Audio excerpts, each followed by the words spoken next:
Alright, thank you very much for joining me. This is Gulpane back with a very quick PSP review. And this game, I am totally addicted to this game. I think it cost me like £3 or something, but it's a Need for Speed Carbon for the PSP. It's absolutely fantastic. It blows all the other Need for Speed games out of the water.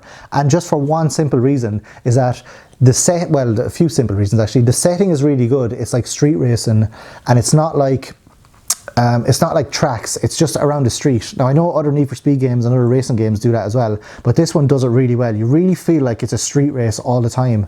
There's different types of races as well. There's the normal like lap race, there's lap knockout, there's one, I don't know what it's called, but it's like, I think it's point to point. It's like you have a percentage, so you have to get to 100%, then that's the end of it. There's another one where you have to get to you have to deliver stuff, so like basically just get to the end of the kind of the maze, the street maze that you're doing, and then there's like one where you have to knock other cars out, so you got to like attack other cars.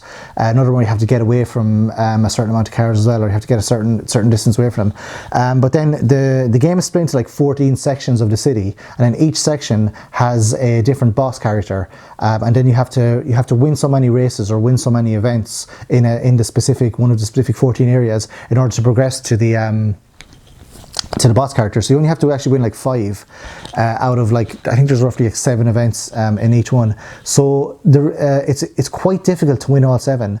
The reason for that is that you only have a certain amount of money, and your car gets very sort of like, you know, kind of old fast. So you can upgrade the car you have completely. I started off with the Mitsubishi Lancer Revolution, upgraded that completely, and then that was no good once it got to like the kind of the 4th area or the 5th area. So then I had to get like a Skyline or one of the other kind of more advanced cars, and then eventually, you know, you have to get the more advanced cars then, the Mustang and the different ones. So it was nice to see a Skyline there actually, because that's the one in the Fast and the Furious. There's also a Supra, and I made it exactly like they have it in Fast and the Furious, the first Fast and the Furious. Yeah, so that's good that they have the cars from that. I wish they had my car in it. That'd be really handy. I think I did have a car which was in like a Gran Turismo game or something, so it's nice to like drive your own car, but Gran Turismo's too realistic. I much prefer Need for Speed. But this one has a story, and the story is you're trying to find who killed your brother, Mike I think it is, and you basically have to get information from each of the street gangs.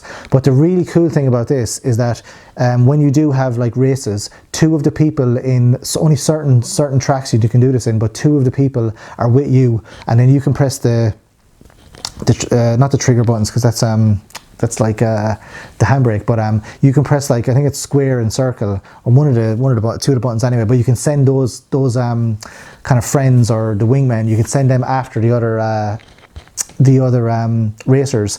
One of them has like it's what the police use when they put it out to stop cars, like the nails or something, but you can actually go over it as well. And then another one just busts them off the road. Half of the time when you send them after the car in front, like the car in the lead, they end up smashing into you, trying to get you out of the way, because they're like way faster than you.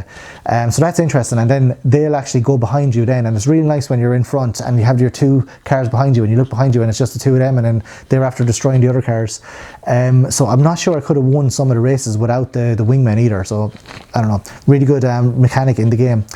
So totally encourage you to play Need for Speed Carbon on the City. This is fantastic. It's such a good game. Really surprised about, like, you know, games that are only costing me like a few pounds, and I'm playing them for like, you know, hours and hours and hours, where there's other games, you know, they might, like brand new games that you might spend like £50 on or something like that. Not that I do that. And you know, they might be really bad, like, so I know this is a very, very good one. I did buy some more Need for Speed games as well, but they weren't a patch on this one. So yeah, so Need for Speed Carbon on the City, totally recommend it. So if you played Need for Speed Carbon, let me know in the comment section below, and I will see you in the next video. Thanks for watching. Appreciate you watching to the end.